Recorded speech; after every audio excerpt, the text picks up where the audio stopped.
मैं पुनः आप लोग को बताना चाहूंगा कि हम लोग का जो सेशन शुरू हुआ है पिछले सेशन से, वह एग्रीकल्चर पे आधारित है। ठीक है, क्योंकि एग्रीकल्चर से आपके 2 से 3 प्रश्न आप लोग के अवश्य पूछे जाते हैं ज्योग्राफी में। तो यहाँ पे आपका एग्रीकल्चर में अगर हम बात करें तो एग्रीकल्चर यानी कृषि कितने प्रकार की होती है, पशुपालन इसमें आ जाएगा, क्रांतियां आ जाएंगी, जैसे चाहे वह आपकी नीली क्रांति हो, हरित क्रांति हो, सभी कुछ आपकी एग्रीकल्चर में आ जाएगा। ठीक है, तो हम लोग शुरुआत किए हुए थे एग्रीकल्चर के, और आपको मैंने बताया भी हुआ था कि एग्रीकल्चर में आप लोग का जो देश हम लोग का है वह लगभग आप लोग का 328.7 मिलियन हेक्टेयर जो भूमि हमारे है, उसमें कुल 14 करोड़ हेक्टेयर पर कृषि की जाती है। ठीक है, यानी अगर हम बात करें पूरे विश्व सॉरी हमारे देश में, तो यहाँ पे कुल 14 करोड़ हेक्टेयर पे, ठीक है, 14 करोड़ हेक्टेयर पे हमारी भूमि पे क्या किया जाता है, कृषि किया जाता है। ठीक है, तो वहां से मैंने आप लोग को बताया था, अब एक चीज और मैंने बताया था आप लोग को पिछले सेशन में कि जो कृषि की पद्धतियां हैं, ठीक है, वो आप लोग की कुल मिलाकर के 6 पद्धतियां होती हैं। और ये 6 पद्धतियां क्या क्या होती हैं, तो मैं एक बार दोहराना चाहूंगा। पहला जो पद्धति है वो स्लैश एंड बर्न पद्धति, सेकेंड आपकी है मिक्स्ड फार्मिंग, थर्ड आपकी प्लांटेशन, फोर्थ नंबर पे आपका ड्राई लैंड फार्मिंग होगा, फिफ्थ नंबर पे आपका इंटेंसिव एग्रीकल्चर, और सिक्स नंबर पे क्रॉप रोटेशन होगा। यहाँ तक हम लोग पढ़े थे, लेकिन उसके बाद हम लोग की जो पढ़ाई थी वो थोड़ी से डिस्टर्ब हो गई थी। ठीक है, चलिए तो वहीं से हम लोग फिर आगे बढ़ते हैं, अपने आपको आगे बढ़ाते हैं। तो आपको बताना चाहेंगे कि हमारा जो भी यहाँ पे पढ़ाई का सिस्टम है, यानी कि जो भी हम लोग पढ़ रहे हैं एग्रीकल्चर के बारे में, वो बेसिकली बेस किस पर है, तो 2011 की जनगणना पर बेस है। ठीक है, क्योंकि जो भी हम लोग यहाँ पे डाटा आप लोग को शेयर करेंगे वह चीजें 2011, उसके साथ साथ जो आगे चल करके जो भी जनगणना या फिर कोई भी काउंटिंग वगैरह हुई है उस पर आप लोग का डिपेंड करता है। ठीक है, तो हम लोग लेटेस्ट को लेकर चलेंगे, क्योंकि अभी तक कोई भी जनगणना वर्तमान समय में हुई नहीं है, इसलिए हम लोग 2011 को बेस बनाएंगे। ठीक है, और मैंने आपको बताया भी था कि जो हम लोग का क्षेत्रफल है भारत का, उसमें लगभग 51% भाग पर कृषि होती है। ठीक है, 51% भाग, यानी कहने का तात्पर्य क्या है कि आपका लगभग 14 करोड़ हेक्टेयर पर कृषि की जाती है। ठीक है, यहाँ तक सभी को समझ में आया हुआ था। अब हम बात करते हैं यहाँ पर हरित क्रांति के बारे में। ठीक है, चलिए तो यहाँ पे देखिए आपका हरित क्रांति शुरुआत में करता हूँ। तो हरित क्रांति की जो शुरुआत होती है वह सबसे पहले हम लोग विश्व में लेंगे। ठीक है, यानी वर्ल्ड के क्षेत्र में अगर हम देखें तो विश्व में सबसे पहले जो हरित क्रांति है वह लाने का जो कह सकते हैं कि क्रेडिट जाता है, यानी हम लोग कह सकते हैं जो जनक है हरित क्रांति के, वह कौन है आपके, तो नॉर्मन ऑर्नेस्ट बोरलॉग है। ठीक है, हम लोग किसको कहते हैं, बोरलॉग जी को यहाँ पे माना जाता है कि यही इसके जनक है, क्योंकि इन्हीं के द्वारा सबसे पहले हरित क्रांति को लाया गया था। ठीक है, अगर हम बात करें कि इनका जन्म कब हुआ था बोरलॉग जी का, क्योंकि ये कई बार प्रश्न पूछा जाता है, तो इनका जन्म हुआ था 1914 में हुआ था। ठीक है, और अगर हम एग्जैक्ट डेट की बात करें तो इनका 25 मार्च 1914 को इनका जन्म हुआ था। कहाँ पे, यूएसए में, यानी कि यूनाइटेड स्टेट ऑफ अमेरिका में इनका जन्म हुआ था। लेकिन ये विशेष करके अमेरिका में अपना काम नहीं किए, बल्कि ये कहाँ पे कार्य करते थे, तो मेक्सिको में कार्य करते थे। ठीक है, कहाँ पे, मेक्सिको मेक्सिको में यह कार्य करते थे। समझ गए, यानी कि बोरलॉग जी का जन्म यूएसए में हुआ, लेकिन उनका कर्म भूमि जिसको कहते हैं, जहां पर उन्होंने अपना जॉब वगैरह सब कुछ शुरू किया, वो मेक्सिको था। ठीक है, और ये इनका जन्म कब हुआ था, 1914 में हुआ था। और आपको बताना चाहेंगे इन्हीं के द्वारा क्या हुआ था कि जो भी प्रजातियां विकसित हुई थी, चाहे वह किसी भी बीज की प्रजाति हो, उनके द्वारा भारत, पाकिस्तान और इसके साथ साथ आपका मेक्सिको, ये अनेक ऐसे देश थे जहां पर की जो गेहूं की पैदावार है, ठीक है, गेहूं की जो पैदावार है वह लगभग 2 गुनी हो गई थी। ठीक है, गेहूं की पैदावार जो है वह 2 गुनी हो गई थी, इन्हीं के द्वारा जो भी प्रजा मतलब कह सकते हैं कि बताया गया था जो भी चीजें। ठीक है, और आपको बताना चाहेंगे, पर हम लोग बोरलॉग जी के बारे में ही बात कर लेते हैं, क्योंकि बोरलॉग जी के बारे में प्रश्न पूछा जाता है, क्योंकि ये आपके जनक माने जाते हैं हरित क्रांति के बारे में। तो बोरलॉग जी एक ऐसे व्यक्ति थे, मतलब विश्व में 7 ही केवल ऐसे व्यक्ति हैं, विश्व में केवल 7 ऐसे व्यक्ति हैं जिनको की नोबेल पुरस्कार भी प्राप्त है। ठीक है, जिनको की नोबेल पुरस्कार भी मिला हुआ है, और इसके साथ साथ इनको क्या मिला हुआ है, अमेरिका के राष्ट्रपति का जो मेडल ऑफ फ्रीडम होता है। ठीक है, अमेरिका के राष्ट्रपति देते हैं किसी विशेष व्यक्ति को मेडल ऑफ फ्रीडम फ्रीडम ठीक है, ये उन 7 व्यक्तियों में है जिनको कि ये दोनों ही प्राप्त हुआ है। ठीक है, ध्यान दीजिएगा, ये दोनों इनको प्राप्त हुआ। इसके अलावा एक और भी यहाँ पे इनके जिम्मे आती है, कांग्रेसन गोल्ड मेडल। ठीक है, कांग्रेशनल गोल्ड मेडल भी इनको मिला हुआ है। यानी कि 3 प्रकार के जो इनको पुरस्कार मिले हैं, ये एक लौते मतलब 7 मुख्य व्यक्तियों में से एक इनका भी नाम आता है। ठीक है, इसके अलावा हम बात करें कि भारत में इनको कौन सा पुरस्कार मिला हुआ है, तो भारत में इनको सन 2006 में इनको पद्म विभूषण से सम्मानित भी किया जा चुका है। ठीक है, तो ये थी आप लोग बोरलॉग जी के बारे में जो भी जानकारी मैंने दी, वह उम्मीद करते हैं आप लोग को समझ में आया होगा। मैं पुनः दोहराना चाहूंगा कि जो बोरलॉग जी हैं, इनको हरित क्रांति का जनक माना जाता है और इनका पूरा नाम है नॉर्मन अर्नेस्ट बोरलॉग नाम है। और इनका जन्म कब हुआ था, तो मैंने आपको बताया कि इनका जो जन्म हुआ था वह कब हुआ था आपका, तो वह 25 मार्च 1914 को अमेरिका में हुआ था। ठीक है, लेकिन और इनका जन्मभूमि तो आपका यूएसए था, लेकिन इनका कर्म भूमि क्या था, मैक्सिको था। ठीक है, और इनके द्वारा जो भी चीजें, जो भी कह सकते हैं कि पद्धति को अपनाया गया था, उससे सबसे ज्यादा जो फायदा हुआ था वो भारत, पाकिस्तान, आपका यहाँ पे मैक्सिको और भी कई सारे देश थे जिनको फायदा हुआ था। और विशेषकर ये किसमें फायदा हुआ था, गेहूं में, क्योंकि वहां पे गेहूं की जो पैदावार थी वह 2 गुना हो गई थी। ठीक है, इसके अलावा जो बोरलॉग जी थे, इनको बहुत सारे पुरस्कार मिले थे, लेकिन जो 3 विशेष करके पुरस्कार की बात करें तो विश्व में केवल 7 ही ऐसे व्यक्ति हैं जिनको ये तीनों पुरस्कार मिले हैं, जिनमें आपका नोबेल पुरस्कार, मेडल ऑफ फ्रीडम पुरस्कार जो कि अमेरिका की सरकार के द्वारा दी जाती है, उसके बाद गोल्ड पुरस्कार। ये भी आप लोग का टोटल 3 ऐसे पुरस्कार जो केवल विश्व में 7 को दी गई हैं, इनमें से एक ये भी है। और वहीं अगर बात करें भारत में, तो भारत में सन 2006 में इनको पद्म विभूषण से सम्मानित किया गया था। हम लोग देखते हैं कि सबसे पहले अगर हम बात करें भारत में जो आपका शुरुआत हुआ था, ठीक है, मतलब कृषि की अगर शुरुआत करें कि इसका प्रथम जो चरण था हरित क्रांति का, वह कौन सा चरण था आपका, तो हम पहले चरण की बात करते हैं। ठीक है, हरित क्रांति के प्रथम चरण की अगर हम बात करें तो इसका जो प्रथम चरण था वह 1966 से लेकर के 1981 तक था। ठीक है, ये आपका भारत में हरित क्रांति का प्रथम चरण था। ठीक है, और जो प्रथम चरण आपका चलाया गया था यह 3 राज्यों में चलाया गया था। पहला जो राज्य आपका है वह आपका हरियाणा है। ठीक है, हरियाणा। सेकंड नंबर पे जो आपका आता है वह आपका पंजाब है। ठीक, पंजाब आपका है। और अगर बात करें थर्ड नंबर पे जो आपका आता है वह कौन सा आपका है, तो वेस्ट यूपी है। ठीक है, कौन सा, वेस्ट यूपी है। ठीक, और वेस्ट यूपी में कौन सा भाग ये है, तो गोदावरी का जो क्षेत्र आपका है वेस्ट यूपी में, वह उसका स्पेशली वाला भाग था। ठीक है, तो इस प्रकार से जब हमारे देश में पहली बार हरित क्रांति चलाई गई थी तो वो 3 राज्यों में आपकी चलाए गए थे, जिनमें आपका हरियाणा, पंजाब और वेस्ट यूपी था। और अगर बात करें कि सबसे पहले भारत में हरित क्रांति चलाने का जो श्रेय जाता है वह किसको जाता है, तो वह जाता है आपके डॉक्टर MS स्वामीनाथन को जाता है। ठीक है, ध्यान दीजिएगा, यह किसको जाता है, तो डॉक्टर MS स्वामीनाथन को जाता है। ठीक है, स्वामीनाथन। ठीक, इन्होंने सबसे पहले क्या किया था कि भारत में ये हरित क्रांति को लाने वाले थे। और ये सबसे पहले इन्होंने हरित क्रांति कब लाया था, तो सन 1965 में इन्होंने लाया था। और लागू कब किया गया था, तो सन 1966 से 1981 तक पहली बार, यानी कि इसका जो हरित क्रांति का प्रथम चरण है वह लागू किया गया था। ठीक है, और यहाँ पे आपको एक चीज मेंशन करना चाहेंगे कि जो पहला चरण था वह कौन सा था, 1966 से लेकर के 1981 तक है।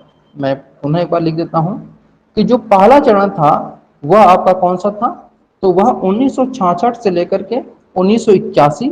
और दूसरा चरण आपका जो था, दूसरा जो चरण था आपका वह आपका 1981 से 1995 था, 1981 से 1995।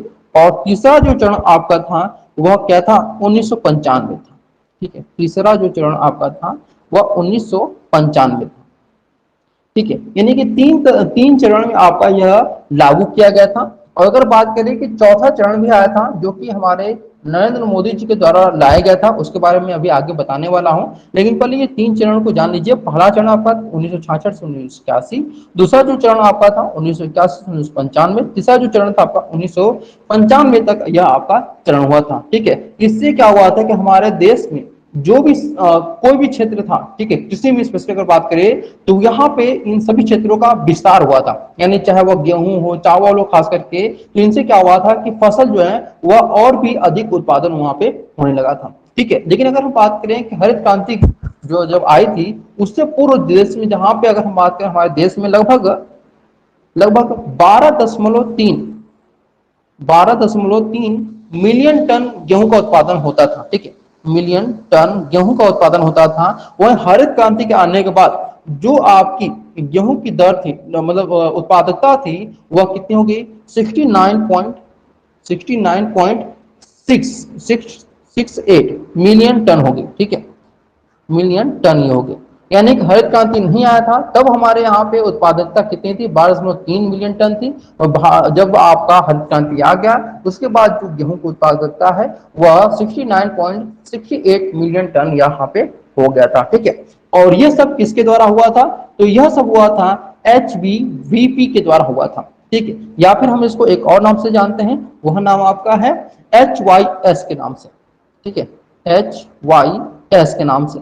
यह एक बीज का प्रकार है। मतलब ये इससे क्या होता है कि भारत में जो होता है, इसको हम लोग बात करें कि ये होता है क्या है, तो यह उच्च उत्पादकता वाला बीज है। ठीक है, क्या है आपका? उच्च उत्पादकता वाला बीज है ये वाला बीज। ठीक, यानी ये आपका जहां भी लगाया जाता है HBS वाला जो बीज है, इससे क्या होता है कि जो उत्पादन होता है वह और भी तेजी से होने लगता है और बिल्कुल दोगुनी तरीके से इसका उत्पादन होने लगता है। ठीक है, अगर बात करें कि एक कार्यक्रम जो चलाया गया था वह चलाया गया था अमेरिका में। ठीक है, वही उसी कार्यक्रम से जिस जो आपका HBYS है इसका निर्माण शुरू हो गया था, और जो इसका यह कार्यक्रम चलाया गया था उस कार्यक्रम का नाम था HBP के नाम से चलाया गया था। और ये जो चलाया गया था आपका रॉक फेलर फाउंडेशन के सहयोग से चलाया गया था। उसी में आपको ये बताया गया था कि किस प्रकार से बीजों के जो बीज हैं, सॉरी, जो आपके बीज हैं उनकी किस्म को किस प्रकार से हम लोग अलग तरह से कर करके खेतों में पैदावार जो है वह दोगुना कर सकते हैं। ठीक है, इसके बाद फिर क्या हुआ कि जब इन बीजों का मतलब प्रयोग किया जाने लगा, तो इसके बाद इससे क्या होने लगा कि हमारे जो भी चाहे वो गेहूं हो या फिर धान हो, इनकी उत्पादन क्षमता जो थी वो और भी ज्यादा होने लगी थी। ठीक है, और HBP बीजों को खेती के लिए या फिर उर्वरक के लिए या फिर सिंचाई के जो भी संपूर्ण साधन है या फिर उपजाऊ भूमि है उनके लिए आपका ये विशेष करके कह सकते हैं कि एक न्यूनतम एलिजिबिलिटी रखा गया था कि HBP HY या फिर HYS जो आपके बीज का प्रयोग किया जाएगा, HYV या फिर HYS, ये बीज वहीं में प्रयोग किए जाएंगे जहां पर कि उर्वरक वाला खेत हो, उपजाऊ होना चाहिए और संपूर्ण जो खेती वाले साधन होने चाहिए वो होने चाहिए। तो ये वहीं पे इसका यूज होता था। ठीक है, और आपको मैं बताना चाहूंगा कि ये सारी जो चीजें थी यह कब आप लोग की लाई गई थी? तो यह आप लोग की लाई गई थी, मतलब ये आपको कह सकते हैं कि अगर हम पूछा जाए कि इन सभी चीजों के बारे में कहाँ इसका एक्सप्लेनेशन किया गया है, तो इसका एक्सप्लेनेशन किया गया है आपका एक स्वामीनाथन हमारे हैं। ठीक है, जिसको हम लोग क्या बोलते हैं, भारत के हरित क्रांति के जनक बोलते हैं। उन्होंने किताब लिखा हुआ था, उनकी किताब का नाम है आपका to a hunger free world. ठीक है, to a hunger hunger free world, free world. ठीक, इन्होंने अपनी किताब में इसके बारे में बहुत ही अच्छी तरह से एक्सप्लेन करके लिखा हुआ था किस प्रकार से हम लोग HYV या फिर HYS जो भी आपके बीज हैं उनका किस प्रकार से यूज करते हैं, किस प्रकार के हमारे कह सकते हैं कि भारत में जो रूढ़िवादी जो थिंकिंग थी लोगों की कि हम लोग बरसात के पानी से केवल खेती करेंगे, केवल जो कह सकते हैं कि पुरानी पद्धति उसी पद्धति की हम लोग खेती करेंगे, तो उन सभी चीजों को उन्होंने अपनी किताब में लिखा हुआ था। तो ये किताब के बारे में अक्सर पूछा जाता है आप लोगों से, इस किताब का नाम याद रखिएगा कि to a hunger free world किसकी किताब है? तो ये स्वामीनाथन की पुस्तक है। और स्वामीनाथन कौन है? तो स्वामीनाथन को भारत के हरित क्रांति का जनक कहा जाता है। अगर हम बात करें विश्व में किसको कहा जाता है हरित क्रांति का जनक, तो हम लोग कहते हैं नॉर्मन ऑनेस्ट बोरलॉग को कहा जाता है।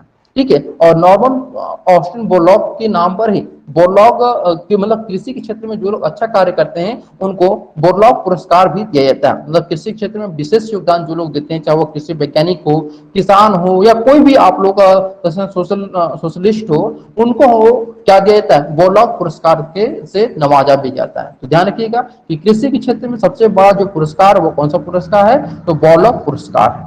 ठीक है। और आप पता चाहिए यहाँ पे कि जो हरित क्रांति है उसका सबसे ज्यादा जो प्रभाव हुआ था वह मतलब अनेक क्षेत्रों में नहीं हुआ था, लेकिन कुछ क्षेत्रों में सीमित था। जैसे पंजाब, हरियाणा, आपका वेस्ट यूपी, यहाँ तक मैंने बताया था कि इन्हीं क्षेत्रों में आपका सीमित था। या फिर ये कह सकते हैं कि इसका जो ट्रायल हुआ था इन 3 क्षेत्रों में ही अधिकतर। जो शुरुआती दौर था इसका 1968 वाला जो दौर था, उस समय इसके जो ट्रायल की गति थी वह 3 राज्यों में ही सीमित कर रह गई थी। ठीक है। उसके बाद जब सेकेंड वाला जो हरित क्रांति आया तो उसमें आपका पूरे देश में इसको लागू कर दिया गया अनिवार्य रूप से, ताकि हमारे देश में जो उत्पादकता है वह और भी ज्यादा बढ़ सके। ठीक है। और अगर बात करें कि हरित क्रांति सबसे ज्यादा जो फायदा हुआ वो किस राज्य को हुआ है, तो वह पंजाब राज्य को हुआ। ठीक है। अगर प्रश्न पूछ लिया जाए कि हरित क्रांति सबसे ज्यादा जो फायदा हुआ है वह किस राज्य को हुआ था, तो वह पंजाब राज्य को हुआ था। और आज भी आप देख सकते हैं कि सबसे ज्यादा जो किसान है वह कहाँ पे आपको पाए जाते हैं, तो हरियाणा और पंजाब में पाए जाते हैं। और अभी भी जो किसान आंदोलन हुआ था तो उसमें भी आप लोग देखते होंगे कि सबसे ज्यादा जो किसान रहे होंगे वो पंजाब और हरियाणा के थे, क्योंकि यहीं पे सबसे ज्यादा खेती की जाती है। ठीक है। देखिए पहले चरण में आपका जो हुआ था वो ट्रायल के तौर पर देखा गया था। ठीक है। जो ट्रायल हुआ था हम लोग का वह 3 राज्यों में हुआ था। ठीक है। और जो दूसरा हम लोग का हुआ था वो पूरे राज्य में लागू कर दिया गया था। लेकिन कुछ राज्य ऐसे भी बाकी थे जहां पे इसको पूरी तरह से लागू नहीं किया गया था, जैसे साउथ के जो राज्य थे। ठीक है।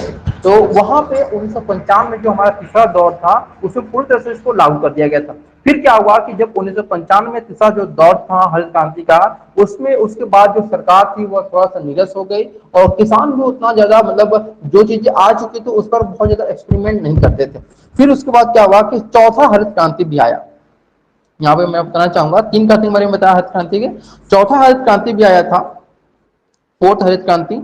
यह आपका जो ग्रीन रिवोल्यूशन था वह किसके द्वारा लाया गया था, तो यह हमारे नरेंद्र मोदी जी के द्वारा लाया गया था। और यह कब लाया गया था, 2014 में लाया गया था। इसको हरित क्रांति तो हम लोग नहीं कर सकते हैं, लेकिन फिर भी जो आपके कृषि के वैज्ञानिक हैं या फिर बहुत बड़े वक्ता हैं वो लोग बोलते हैं कि यह जो आप लोग का नरेंद्र मोदी जी के द्वारा लाया गया था इसको हम लोग हरित क्रांति के नाम से भी जान सकते हैं। ठीक है। तो यह आपका चौथा हरित क्रांति था जो कि नरेंद्र मोदी जी के द्वारा लाया गया था, और इस हरित क्रांति को उन्होंने नाम दिया था तिरंगा क्रांति।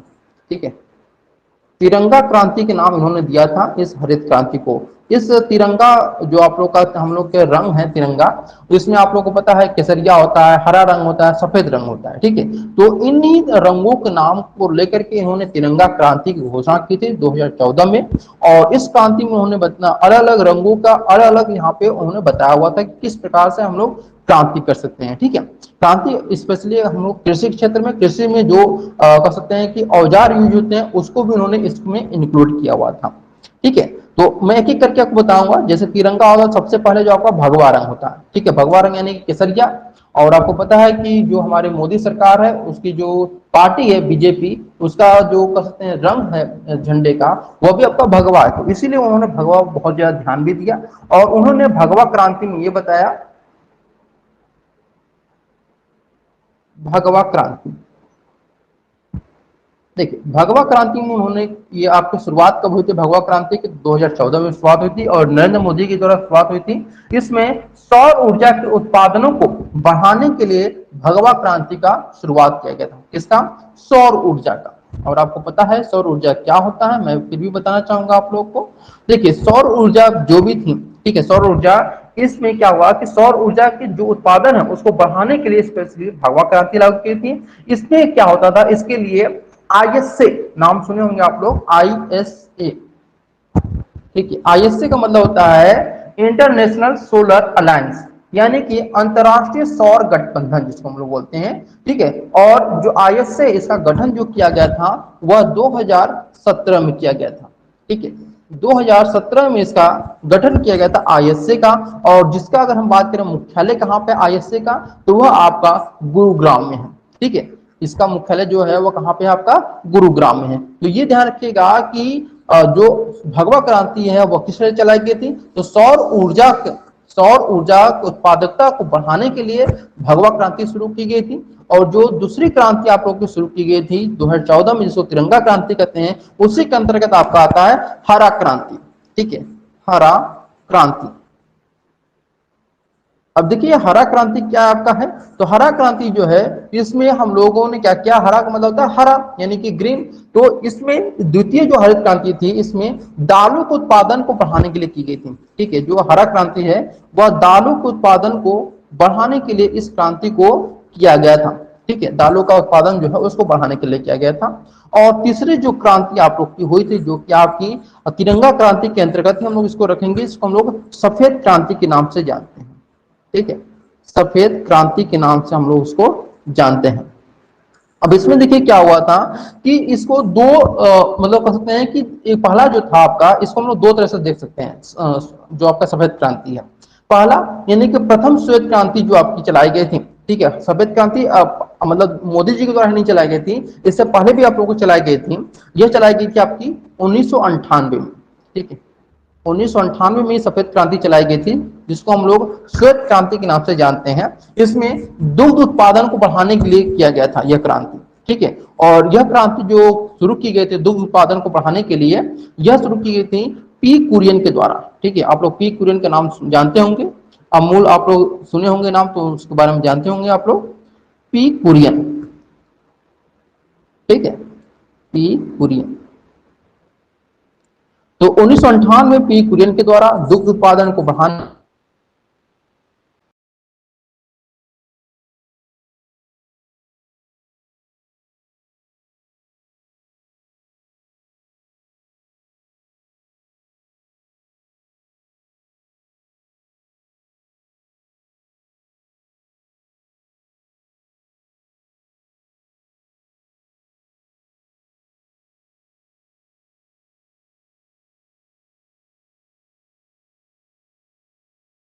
चाहे वो गाय हो या फिर भैंस हो या फिर कोई भी हो।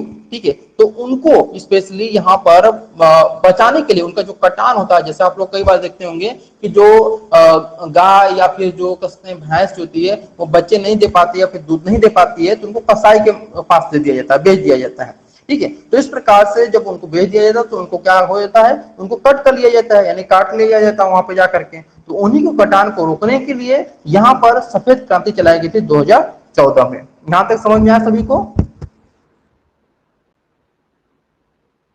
तो 2014 में फिर से बताइएगा, हमारा आवाज नहीं आ रहा था हमारे पास। अच्छा चलिए ठीक है। दो देखिए सफेद क्रांति जो है ना वो दो तरह की थी।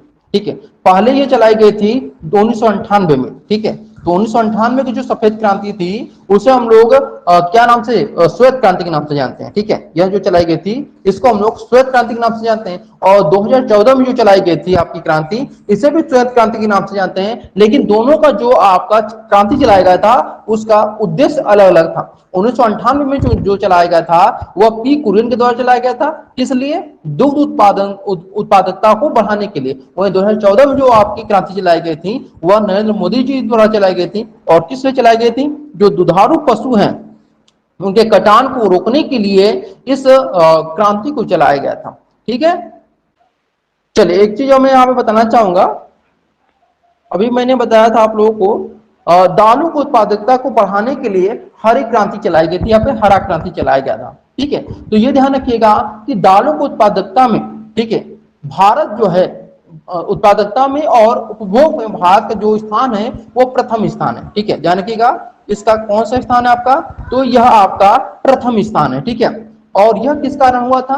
तो यह आपकी जो चौथी क्रांति हुई थी, कौन सी क्रांति, यानी कि जो हरी क्रांति हुई थी हमारे प्रधानमंत्री नरेंद्र मोदी की द्वारा चलाई गई थी क्रांति, उसके द्वारा हो पाई थी। ठीक है, इसलिए भारत सरकार ने क्या किया कि जो इसका निर्यात है उस निर्यात को इसने क्या किया, बंद कर दिया, ताकि हमारे यहाँ दाल जो है वो एकत्रित हो सके और कोई भी जो गरीब है वह भूखा न रह सके। ठीक है, तो इस प्रकार से निर्यात जो है वो बंद कर दिया गया। आयात भी अब उतना नहीं होता था क्योंकि हमारे यहाँ ऑलरेडी दाल कितनी मतलब कह सकते हैं कि भंडार हो चुका था कि कोई दिक्कत नहीं होता। ठीक है, ये ध्यान रखिएगा दालों में अगर हम बात करें कि दालों में जो भारत है उपभोग और उत्पादकता दोनों में ये क्या है आपका प्रथम स्थान आपका रखता है।